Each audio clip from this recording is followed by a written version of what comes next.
Alright, let's dive into the chaos, the glitz, the grit, and the jaw-dropping truth bombs that just exploded in the Sean Diddy Combs trial. Buckle up, because this is not your average celebrity gossip. This is a Hollywood earthquake, and we're about to unpack it like it's a suitcase full of secrets at a TSA checkpoint. Picture this. A courtroom, already buzzing with tension, suddenly goes electric when Eddie Murphy, yes, the Eddie Murphy, comedy legend, Coming to America King, walks in like a plot twist nobody saw coming. His testimony? It's the kind of thing that makes you question everything you thought you knew about Tinseltown. So grab your popcorn, hit that subscribe button, and let's break down day 12 of the Diddy trial, where Eddie Murphy didn't just spill the tea, he flipped the whole dang table. Viewer discretion is strongly advised. This is for educational and entertainment purposes only, pulling straight from the verbatim federal courtroom testimony as reported by Inner City Press. Day 12 was supposed to be routine, paperwork, procedural filings, the usual courtroom snooze fest. But when Eddie Murphy slipped through a side door, the vibe shifted faster than a plot twist in a Shyamalan movie. Reporters jolted upright, the jury leaned in, and Diddy? He froze like he just saw his own ghost. Nobody knew Eddie was testifying, not the press, not even most of the legal teams. What he said under oath? It sent shockwaves far beyond the courtroom. And we're about to unpack every jaw-dropping detail. Eddie kicks things off with a line that hits like a sledgehammer. I've been quiet for decades, but after what I saw, I had to step away from Hollywood, and I've carried that weight ever since. Boom. The man sitting in the witness chair, suit crisp, demeanor calm, but his eyes. They're carrying baggage heavier than a Kardashian's luggage at Paris Fashion Week. The judge asks him to state his name for the record. Eddie does, plain and simple, then glances at Diddy, who's sitting there like he's auditioning for Mount Rushmore. Eddie adjusts the mic and drops a bombshell. I left Hollywood because I saw too much, and because I couldn't unsee it. No raised voice, no dramatics, just pure, unfiltered truth. The courtroom's hanging on his every word, and so are we. Let's rewind to 2006. Eddie's riding a career high. Think Dreamgirls vibes, with studios throwing deals at him like he's the last slice of pizza at a party. I had no shortage of work, he says. The phone was ringing every day. I was being courted like I was in my 20s again. Then one night, a quiet call comes in from a big-shot producer. There's a gathering at a private residence in the Hollywood Hills. Off the books, super exclusive, the kind of party where careers get made and alliances are sealed. Eddie's curious but cautious. He's heard whispers about these shindigs. Diddy's infamous networking nights where phones are confiscated, cameras are banned, and guests are told to enjoy the experience. I figured it was the usual, Eddie tells the court. Music, drinks, people posturing. Oh honey, he was wrong. He pulls up to this massive estate. Think iron gates that scream, "You're not on the list," biometric scanners like it's a sci-fi flick, and valets in matching black suits who look like they could bench press your ego. They take his phone and hand him a small card that reads, "Only one phrase tonight, be who you really are." Sounds like a fortune cookie, right? Nope. It's a red flag wrapped in velvet. Eddie steps inside and the energy's not electric. It's eerie. No bumping music, no loud laughter, just murmurs and stares. It was quiet, he says, like a church, but not in a holy way, in a haunted way. Okay, Eddie, painting a picture creepier than a horror movie set. He scans the room and spots familiar faces. Actors he's worked with, some he's known for years, others who don't even do parties like this. There's athletes, execs, and everyone's acting off. Not drunk, not wild, just calculated like they're being watched by an invisible director. Then a woman in heels and a man in a robe glide past him toward a side hallway, and Eddie's spidey senses start tingling. That's when it hit me, he tells the court. This wasn't about celebration, this was about power. Mic drop moment number 2. The prosecutor asks why he stuck around even for a minute longer. Eddie's response? Because I needed to understand, I needed to see it for myself. And God forgive me, I did. Enter Diddy, strutting up like they're old pals, throwing an arm around Eddie's shoulder and saying, "Brother, it's about time you came home." Home? Eddie ain't buying that warm and fuzzy act. He catches a coldness in Diddy's eyes, like the man's playing chess and Eddie's a pawn. Diddy gives him the grand tour, pointing out guests like he's showing off a car collection. "That guy just greenlit a $200 million film," he whispers. "That one, he eats out of my hand now." Oh, it's not about the mansion's art or the marble floors. It's about control. They stop at a thick wooden door and Diddy gets real. This is where the choices get made. You want to stay funny and broke, or you want to level up? Eddie tries to laugh it off, thinking it's some Hollywood hazing ritual. But Diddy's not joking, he's waiting. Through a crack in the door, Eddie spots a camera tripod. Not hidden, just chilling there like it's part of the decor. He sees people go into that room nervous and come out either grinning like they won an Oscar or looking like they left their soul on the cutting room floor. I saw people go in looking nervous, Eddie says. I saw them come out either grinning like they won the lottery or looking hollow. Y'all, this is giving eyes wide shut vibes, and not in a fun way. Eddie backs away, mumbling about needing a drink. Diddy just smiles and says, "No rush, we're all family here." Family? More like a mafia with better catering. Eddie heads outside to clear his head, but a woman at the exit stops him, handing him a drink and saying, "You're not done yet, are you?" Nobody leaves before the experience. That phrase, the experience, hits him like a warning shot. He re-enters the main lounge, and what he sees next is straight out of a fever dream. They usher a group, including Eddie, into a back room. Dim lights, velvet drapes, candles, and a long table with nothing but silver trays. No appetizers, no champagne, just trays. Diddy's at the head of the table, grinning like he's hosting a twisted version of MasterChef. "Tonight's about how far you'll go," he says, "because greatness doesn't come cheap." Trays placed in front of a rising action star. Yep, Dwayne "The Rock" Johnson. And when the lid comes off, it's raw monkey brains. Still pink, still steaming, like something out of a horror movie. The room's a mix of awkward laughs and people looking anywhere but at the tray. Diddy's not fazed. "Come on, Rock, you eat that, the roll is yours." Eddie's voice cracks as he tells the court what happens next. Dwayne hesitates, looks around, then does it. Swallows it like it's just another day at the gym. Diddy claps like a proud dad. "That's what I'm talking about," he says, scanning the room. "Who's next?" Eddie's frozen, his mind screaming, "What in the actual hell?" Diddy locks eyes with him and says, "You ready, preacher boy?" Eddie shoots back, "I didn't come here for this." Diddy leans in, whispering, "Then why are you here?" The courtroom's so quiet you can hear the stenographer's heart pounding. Eddie doesn't run. He walks out with purpose, knowing he's not just leaving a party but dodging a trap. Diddy shouts after him, "You'll be back when you're ready to really make it." Spoiler alert, Eddie never went back. He tells the court, "I wasn't scared of what they'd do to me. I was scared of what they could do to others. But walking away came at a cost." Hollywood didn't just close the door on Eddie. It locked it, bolted it, and threw away the key. Projects that were greenlit got shelved. Roles written for him went to someone else. His agent of 7 years? Poof, vanished like a bad plot twist. One producer even said he's not aligned anymore. Aligned with what? Monkey brains, secret handshakes. Eddie's career didn't crash overnight. It dissolved like a sugar cube in hot tea. "You don't have to sell your soul in Hollywood," he says. "But if you don't, they'll convince everyone you never had one to begin with." Ouch. That's the kind of truth that makes you rethink every blockbuster you've ever watched. Then comes the bombshell that has the defense scrambling for a sidebar. Eddie drops the mic with this. There's a list. Not a literal piece of paper, but an unwritten rule in Hollywood. An invisible line you don't cross. Diddy's on it, Tyler Perry's on it, Oprah Winfrey's on it. Speak against them and you're toast. Not with a public firing, but with whispers in the right ears. This is how Diddy stayed untouchable for so long, Eddie says. It wasn't just his lawyers or his money, it was the fear. Or fear of being erased, of losing your circle, your career, your name. He hints at a friend, someone he was close to, who warned him, "You're crossing the line, man." They don't come back for people who cross it. That friend? Gone from his life, like a guest star written out of a sitcom. The prosecution backs Eddie up with receipts. Emails, text messages, call logs showing how his industry contacts went from "let's make a blockbuster" to radio silence after that night. One studio exec even wrote "not aligned pass." Eddie leans into the mic and says, "Hollywood's blacklist doesn't wear a name tag. It wears a smile and shakes your hand while it erases you."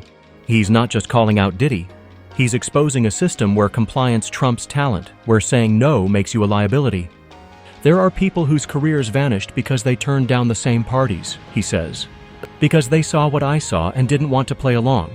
And we act like it's coincidence. It's not. But Eddie's testimony doesn't stop at pointing fingers. He digs into the machinery that keeps this system running. This wasn't a one-night thing, he told the court. His voice steady but heavy with the weight of years. That party was a symptom, not the disease. The disease is the system that lets people like Diddy thrive, while others disappear. Mark, the jury's eating this up, and the reporters. They're typing so fast their keyboards are practically smoking. Diddy's sitting there like he's trying to solve a Rubik's Cube in his head. But the pieces aren't fitting. Let's zoom out and talk about what Hollywood's been selling us.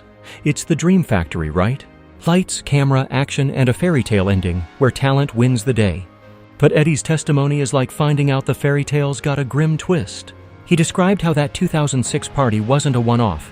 It was part of a network of gatherings, each one designed to test loyalty, break spirits, and lock people into a cycle of favors and silence. These weren't parties, Eddie said, leaning into the mic like he's delivering a sermon. They were auditions for a role nobody should want to play. He recounted how the Hollywood Hills estate wasn't the only spot where these experiences went down. There were others, private yachts, penthouse suites, even a desert compound outside Vegas that sounded like something out of a dystopian novel. The setup was always the same. No phones, no cameras, and a vibe that screamed, "You're either in or you're out." Eddie compared it to a high-stakes poker game where the chips were your career, your reputation, and maybe even your soul. "You didn't just show up to have fun," he said. "You showed up to prove you belonged." The prosecutor pushed Eddie to elaborate on what belonging meant in this world. His answer: "It meant doing what you were told, no questions asked. It meant laughing when you wanted to scream. It meant eating what was put in front of you, literally and figuratively. That monkey brains moment with Dwayne Johnson, not an isolated stunt." Eddie hinted at other bizarre rituals. Drinks spiked with who knows what, contracts signed in back rooms, even symbolic gifts that came with strings thicker than a ship's anchor. "They'd give you something, a role, a deal, a pat on the back, but it always came with a price," he said. "And the price was your silence. That silence is the real villain here." Eddie described how Hollywood's power players keep their secrets locked tighter than a bank vault. "It's not like they send you a memo saying, 'Keep your mouth shut,'" he explained. "It's subtler than that. It's a look, a laugh, a door that stops opening." After he walked out of that party, the industry didn't just blacklist him, they ghosted him. Meetings that were once a sure thing turned into, "We'll get back to you." For sale, scripts he'd spent months crafting got lost in the ether. Even his so-called friends started acting like he was contagious. "It's like I caught a virus called integrity," he quipped, earning a rare chuckle from the jury. But the humor faded fast. "They didn't need to fire me," he said. "They just needed to forget me." The prosecution brought out more evidence. Emails from studio execs that read like coded messages from a spy novel. One, dated a month after the party, said, "Eddie's not a team player, move on." Another from a casting director simply stated, "He's out of the circle." Out of the circle sounds like a cult, not a career. Eddie leaned forward, his voice sharp but calm. "That's how it works. They don't tell you you're done. They just make sure you're never invited back." He compared it to being stranded on an island while everyone else sails away, waving like they'll come back for you. Spoiler: they don't. Eddie wasn't the only one stranded. There are dozens, maybe hundreds of people who saw what I saw, who walked away like I did, and paid the price, he said. He didn't name names, partly out of respect, partly because he knew the jury would get the point. "You don't hear about them because their stories got buried," he said. "They're the ones who didn't make it to the red carpet, who didn't get the big comeback. They're the ghosts of Hollywood, and they're everywhere." The courtroom went quiet, like everyone was picturing those forgotten names. This is bigger than one bad party or one bad guy. It's about a culture that rewards submission over substance. Think of it like a reality show where the prize is fame, but the challenge is selling out. "Hollywood doesn't make movies, it makes myths," Eddie said, and the jury was all ears. The biggest myth is that success is about talent. It's not. It's about how far you're willing to bend. He painted a picture of an industry where power isn't earned, it's traded. Favors for silence, humiliation for headlines, loyalty for a seat at the table. And that table? It's got Diddy's name carved into it. Diddy, according to Eddie, wasn't just a party host gone rogue. He was a puppet master, pulling strings in a game most people didn't even know they were playing. He wasn't just throwing parties, Eddie said. He was building a network, a web where everyone owed him something. That network stretched far beyond the Hollywood Hills. It included execs who greenlit projects, agents who pushed clients into Diddy's orbit, even media outlets that turned a blind eye. He had help, Eddie said, his voice cutting through the room. He had protection, he had a whole damn machine. The prosecution asked Eddie to clarify what he meant by machine. His response was chilling. It's the people who say yes when they should say no. It's the ones who look away because it's easier than looking closer. It's the system that lets a man like Diddy operate for decades without a single headline calling him out. He paused, letting that sink in. You don't stay untouchable by accident. You do it with allies. The defense tried to object, claiming speculation, but the judge let Eddie keep going, and boy did he. The list he mentioned earlier? It's not just Diddy, Tyler Perry, and Oprah. It's a whole ecosystem of power players who enforce the rules. They're not all in the room with you, he said. Some of them don't even know the details. But they know enough to keep quiet, to protect the system, because their careers depend on it. Even those who never attended Diddy's parties played a role by staying silent, by not asking questions, by keeping the machine running smoothly. You don't have to eat the monkey brains to be complicit, he said. You just have to pretend you didn't see the tray. Complicity is the glue that holds this mess together. Eddie recounted a conversation with a fellow actor, someone he considered a brother, who pulled him aside after the party and said, "Man, you gotta be careful. You don't just walk away from something like that and expect things to stay the same." When Eddie pressed for details, the actor clammed up, saying only, "They don't forget and they don't forgive. That was their last real conversation." "He's still out there, working, shining," Eddie said, a trace of sadness in his voice. "But we don't talk anymore." That's the price of speaking up. You lose your people. The courtroom was dead silent as Eddie described the ripple effect of his decision. It wasn't just about losing roles or deals. It was about losing connections, trust, even a sense of self. "You start questioning everything," he said. "Did I overreact? Was it really that bad? Maybe it's just how the game's played." But then he'd remember the faces in that room. The nervous laughs, the hollow eyes, the people who went along because they thought they had to. "That's when I knew I wasn't crazy," he said.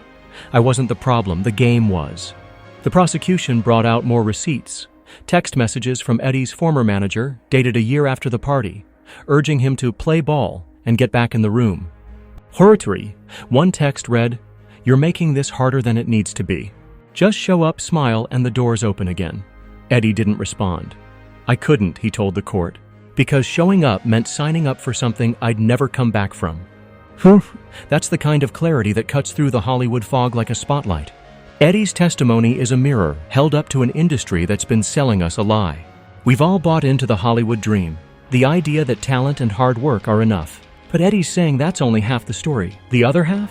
It's about who you know, what you're willing to do, and how much you're willing to ignore. Talent gets you in the door, he said, but compliance keeps you in the room. And that room, it's got some seriously creepy decor. He got emotional, admitting the toll this took. "It broke me," he said, his voice cracking. "Not all at once, but piece by piece. You don't lose a career in a day. You lose it in missed calls, canceled meetings, and smiles that don't reach the eyes." He described long nights replaying that party, wondering if he could have saved someone else. "I saw people in that room who didn't want to be there," he said. "People who thought they had no choice. And I walked away, but I couldn't stop thinking about them. His family became his lifeline. My kids saved me," he said, a faint smile breaking through. "I'd hear them laughing, and it was like a rope pulling me out of the dark. Faith wasn't a publicity stunt. It was a lifeline. I stopped asking God why," he said. "I started asking when. When would I speak? When would the world listen? When would the truth outweigh the money?" The jury was hanging on every word, the weight of his story settling over the room. Why no tell-all book or interview? Because the people who own the microphones are the same people who own the secrets, he said with a bitter smile. You don't get to tell your story unless they say so. That's why he stayed quiet, not out of fear, but strategy. "I knew if I spoke too soon, they'd twist it, bury it, make me the crazy one. I had to wait for the right moment. That moment is now." Eddie pointed to Cassie Ventura's testimony, Monique's receipts, even a resurfaced Prince recording. "The walls are falling," he said. "For the first time, I'm not the only one saying it. For the first time, the world is listening. He's not here for clout, he's here for peace. I don't need a book deal," he told the jury. "I don't need redemption. I need the truth to be louder than the lie." The prosecutor asked one final question. "What do you hope the jury and the public take from this?" Eddie's answer was a gut punch. "Hollywood doesn't run on talent, it runs on submission." The room went silent. He went on. "It rewards obedience, not integrity. And the minute you stop nodding, you're out." He looked at Diddy. This man didn't build an empire, he built a trap. And too many of us walked into it thinking we were climbing stairs. His closing line? "Don't protect the pretty lie, let the truth be ugly." The courtroom rose as he stepped down, not because they had to, but because they wanted to. Diddy stayed quiet, shaken. Eddie walked out, a man finally free. This trial isn't just about Diddy. It's about whether Hollywood can change. Smash that like button, share this video, and drop a comment. Will Eddie's words spark a revolution, or is the system too entrenched? Subscribe and hit the bell. We're diving deeper into this trial, and the truth's getting uglier by the minute.